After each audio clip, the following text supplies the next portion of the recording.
Assalamu alaikum and hello everybody. Welcome to episode 48 of Qanundan's weekly case law bulletin.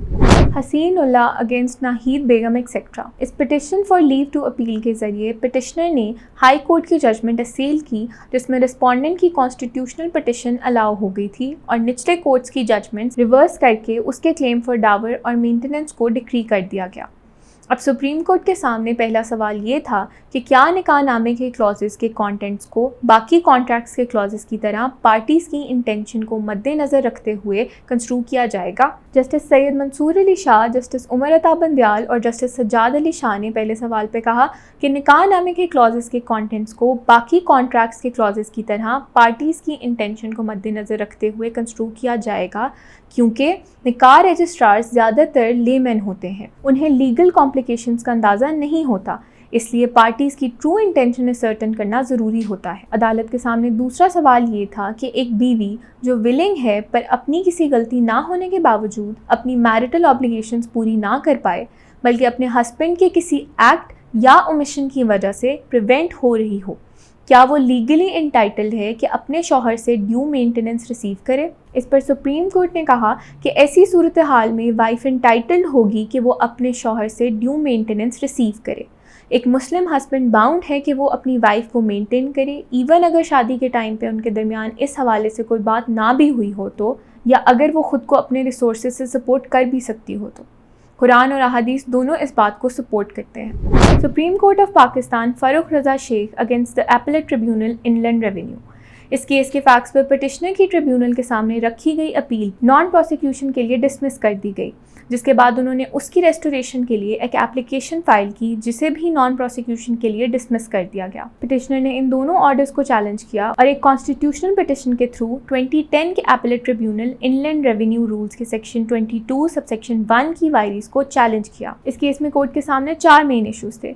पहला issue ये था कि क्या रूल 22(1) प्राइमरी लेजिस्लेशन के नीचे आता था, और अगर वो अपने पेरेंट स्टैट्यूट के साथ कन्फ्लिक्ट करे तो इसका क्या स्टेटस होगा।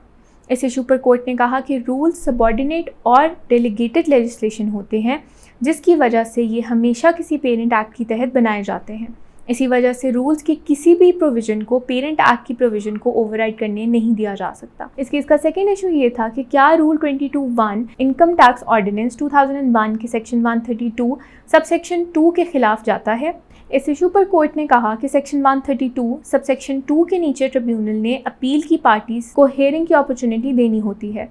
अलबत्ता अगर कोई पार्टी डेट ऑफ हेयरिंग पर डिफ़ॉल्ट करे तो ट्रिब्यूनल एक्स पार्टी प्रोसीड करके केस को एविडेंस की बेसिस पर डिसाइड कर सकता है। इस केस में कहीं नहीं लिखा कि पार्टी के डेट ऑफ हेयरिंग पर ना आने पर डिफ़ॉल्ट में अपील को ही डिसमिस कर दिया जाए। अलबत्ता रूल 22(1) के तहत अगर पार्टी अपील की हेयरिंग पर ना आए तो अपील को डिसमिस कर दिया जाएगा, जो कि क्लियरली सेक्शन 132 सबसेक्शन 2 के खिलाफ है। इस केस का थर्ड इशू ये था कि ऑर्डिनेंस के सेक्शन 132 सबसेक्शन 2 के पीछे रैशनल क्या था।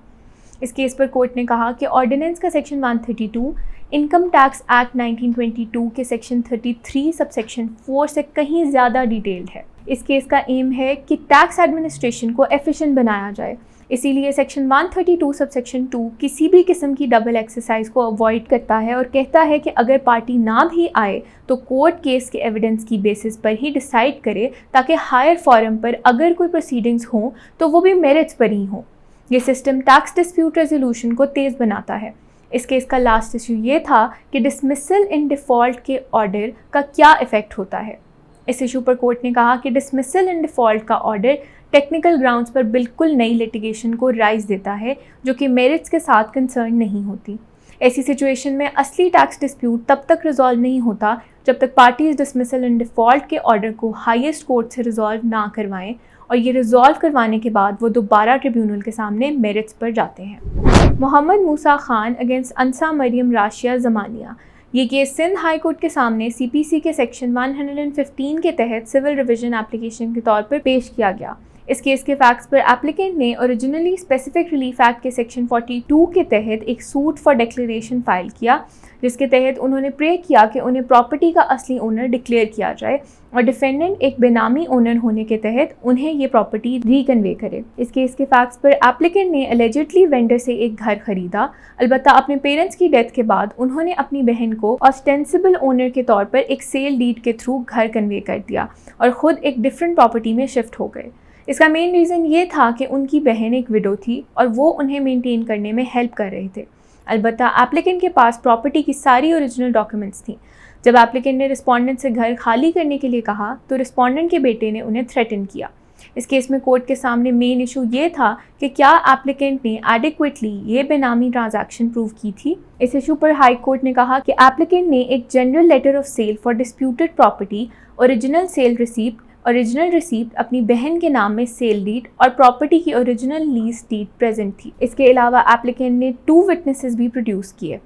इस एविडेंस की बेसिस पर एप्लीकेंट ने बेनामी ट्रांजैक्शन के सारे elements, source of consideration, motive, parties की रियल इंटेंशन और possession and production of original documents सब सेटिस्फाई किए थे, जिसकी वजह से ये एप्लीकेंट का सूट डिक्री कर दिया गया। Zubair Saleem and another against Zaheer Ahmed Rasheed etcetera.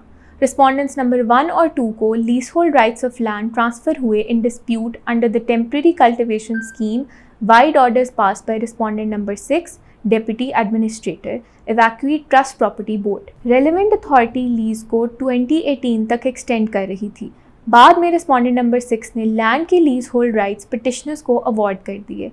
ये जानने पर रिस्पोंडेंट्स नंबर 1 और 2 ने पिटिशनर के फेवर में ग्रांट हुई लीज को चैलेंज किया, जो अल्टीमेटली सिविल रिवीजन में secretary ministry of religious affairs and interfaith harmony ने सेट असाइड कर दी। अब अदालत के सामने पहला सवाल ये था कि उस पार्टी का क्या स्टेटस होगा जो स्टेट लैंड बगैर allotment, renewal, extension of lease in its favour possess करे। जस्टिस शुजात अली खान ने 2021 YLR 349 और Shazia Gilani and others against board of revenue Punjab को साइड करते हुए कहा कि ऐसी party in absence of renewal और extension of lease in their favour illegal occupants के तौर पे डब हो सकती है। दूसरा सवाल ये था कि खसरा गिरदावरी किस हद तक प्रिजम्पशन ऑफ करेक्टनेस कैरी करती है। अदालत ने कहा कि खसरा गिरदावरी तब तक प्रिजम्पशन ऑफ करेक्टनेस कैरी करती है जब तक उसकी एंट्रीज अप्रोप्रिएट प्रोसीडिंग्स में रेलिवेंट फॉरम के सामने डिस्प्यूटेड ना हो। तीसरा सवाल ये था कि क्या ऑक्शन प्रोसीडिंग्स में एक स्ट्रेंजर के पास लोकस स्टैंडाई होता है कि वो ऑक्शन प्रोसीडिंग्स को चैलेंज करे। 2005 SCMR 1361 की रोशनी में ऐसे स्ट्रेंजर के पास कोई लोकस स्टैंडाई नहीं होता टू इंटरफेयर। और आखिरी सवाल ये था कि क्या रूल्स और रेगुलेशन से माइनर डिविएशन एक वैलिड ग्राउंड फर्निश करती है for interference in judicial review. अदालत ने कहा कि डिपार्टमेंटल अथॉरिटीज़ के पार्ट पे कोई प्रोसीजरल फ्लॉ जिसमें कोई मैलाफाइड एलिमेंट ना हो जुडिशियल रिव्यू में इंटरफेरेंस के लिए वैलिड ग्राउंड नहीं, और ये लिखा है 2012 SCMR 445 में। State bank of Pakistan against federation of Pakistan. ये केस बलूचिस्तान हाई कोर्ट के सामने एक कॉन्स्टिट्यूशनल पिटिशन के तौर पे पेश किया गया। इस केस के फैक्ट्स पर रिस्पोंडेंट कैंटोनमेंट बोर्ड ने स्टेट बैंक को 2020 में प्रॉपर्टी टैक्स की पेमेंट के लिए नोटिस जारी किया। स्टेट बैंक की पिटिशन के मुताबिक वो कैंटोनमेंट बोर्ड एक्ट 1924 के सेक्शन 99 सबसेक्शन 2F के तहत टैक्स पे करने से एग्जेम्प्ट थे। स्टेट बैंक के मुताबिक वो पब्लिक सर्विस में इंगेज्ड हैं, जिसकी वजह से उन्हें प्रॉपर्टी टैक्स एग्जेम्पशन हासिल होनी चाहिए। इस केस में कोर्ट के सामने मेन इशू यही था कि क्या स्टेट बैंक की बिल्डिंग्स प्रॉपर्टी टैक्स की पेमेंट से एग्जेम्प्ट हैं या नहीं। इस इशू पर कोर्ट ने लॉ की मुख्तलिफ प्रोविजंस को साइट किया। कॉन्स्टिट्यूशन के आर्टिकल 165 के तहत पब्लिक प्रॉपर्टी जिस पर गवर्नमेंट का काम हो रहा हो टैक्सेस की पेमेंट से एग्जेम्प्ट है। इस केस में स्टेट बैंक ऑफ पाकिस्तान एक स्टैट्यूट के ज़रिए इस्टेब्लिश किया गया और ये लोगों को बेसिक नेसेसिटीज़ प्रोवाइड कर रहा था। PLD 1985 SC 1977 में भी जहां एक कॉरपोरेशन प्रोविंशियल गवर्नमेंट का काम कर रही थी, टैक्सेस से एग्जेम्प्ट डिक्लेयर की गई थी क्योंकि स्टेट बैंक का कैपिटल फेडरल गवर्नमेंट में वेस्टेड था और ये गवर्नमेंट के बिहाफ पर ही काम कर रहा था। इसकी प्रॉपर्टी को फेडरल गवर्नमेंट की प्रॉपर्टी ही कंसिडर करना चाहिए था, जिसकी वजह से ये आर्टिकल 165 में दी गई एग्जेम्पशन का फ़ायदा उठा सकते थे। इसके अलावा state bank of Pakistan act 1956 के सेक्शन 48 और 49 के तहत state bank wealth tax, stamp duty और इनकम टैक्स देने से भी एग्जेम्प्ट था, जिसकी वजह से उसे प्रॉपर्टी टैक्स पर ये एग्जेम्पशन ग्रांट करना इस टैक्सेशन रजीम के साथ हार्मनी में होगा। Humair Yousuf against station house officer etcetera. ये petition under article 199 of the constitution उस ऑर्डर के अगेंस्ट डायरेक्टेड है जो ex officio justice of peace Lahore ने पास किया, जिसमें SHO को डायरेक्शन दी गई थी कि वो पिटिशनर्स के खिलाफ एक क्रिमिनल केस रजिस्टर करे। अब अदालत के सामने पहला सवाल ये था कि क्या जस्टिस ऑफ पीस की एब्सोल्यूट ड्यूटी होती है कि वो एक application under section 22A subsection 6 CRPC को डिसाइड करते हुए एक्यूज्ड को सुने। जस्टिस तारिक सलीम शेख ने कहा कि जस्टिस ऑफ पीस की ये एब्सोल्यूट ड्यूटी नहीं है, हाँ लेकिन अगर सर्कमस्टांसेस डिमांड करें तो वो ऑडियंस प्रोवाइड कर सकता है, मगर इस हवाले से कोई हार्ड एंड फास्ट रूल नहीं लेड डाउन। दूसरा सवाल ये था कि जब SHO FIR रजिस्टर करने से इनकार कर दे तो क्या जस्टिस ऑफ पीस के आगे सेक्शन 22A सबसेक्शन 6 CRPC के अंडर डायरेक्ट एप्लीकेशन बन सकती है। अदालत ने कहा कि जब SHO FIR रजिस्टर करने से इनकार कर दे सीनियर पुलिस ऑफिसर्स को कंप्लेंट किए बगैर, तब डायरेक्ट एप्लीकेशन बन सकती है। और आखिरी सवाल ये था कि क्या सेक्शन 22A सबसेक्शन 6 CRPC की provision independent of section 154 CRPC है। ऑनरेबल सुप्रीम कोर्ट की डिक्लेरेशन कि justice of piece section 22A subsection 6 CRPC के under quasi judicial powers exercise करती है, ये बात वाजे कर देती है कि ये प्रोविजन सेक्शन 154 CRPC से इंडिपेंडेंट ही नहीं बल्कि रेडिकली डिफरेंट भी है, लिहाजा जस्टिस ऑफ पीस की पावर्स डिस्क्रेशनरी हैं। Mohammad Waris and others against district magistrate district Muzaffarabad Azad Jammu and Kashmir and 3 others. इस केस में बेसिकली डिस्ट्रिक्ट मैजिस्ट्रेट ने पिटिशनर्स के जो स्टेट सब्जेक्ट सर्टिफिकेट्स कैंसिल किए उन्होंने उसे असेल किया।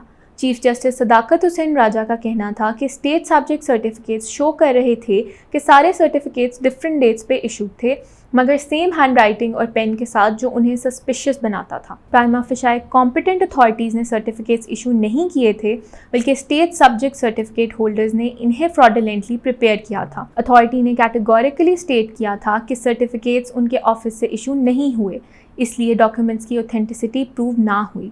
रिट पिटिशन सिर्फ इल गॉटन गेन्स को प्रोटेक्ट करने के लिए फाइल हुई थी और लॉ ये परमिट नहीं करता as establish in 2001 by LR 3139। लिहाजा रिट पिटिशंस डिसमिस हो गई। Mohammad Ahmed Zaheer etcetera against federation of Pakistan. Petitioners के खिलाफ PPC के मुख्तलिफ सेक्शंस, जिनमें सेक्शन 161, 428, 468 और 109 शामिल थे, प्रिवेंशन ऑफ करप्शन एक्ट 1947 के सेक्शन 5 सबसेक्शन 2 और फॉरेन एक्सचेंज रेगुलेशन एक्ट के सेक्शंस 8 और 23 के तहत FIR दर्ज की गई। पिटिशनर इस रिट पिटिशन के थ्रू इन FIRs को क्वाश करवाना चाह रहे थे। इस केस में कोर्ट के सामने 3 मेन इश्यूज थे। पहला इशू ये था कि क्या प्रैक्टिकल पर्पसेस के लिए FIA एक पुलिस फोर्स थी। इस इशू पर कोर्ट ने कहा कि FIA एक्ट का सेक्शन 5 सबसेक्शन 1 फेडरल गवर्नमेंट को फॉलो करते हुए FIA के मेंबर्स को सर्च, अरेस्ट और प्रॉपर्टी के सीजर के लिए वही पावर्स देता है जो कि इस सिलसिले में प्रोविंशियल पुलिस के पास है। सेक्शन 5 सबसेक्शन 2 FIA के हर उस मेंबर को जो कि सब इंस्पेक्टर के रैंक से नीचे ना हो, इन्वेस्टिगेशन या इंक्वायरी के लिए officer in charge of a police station की पावर्स देता है।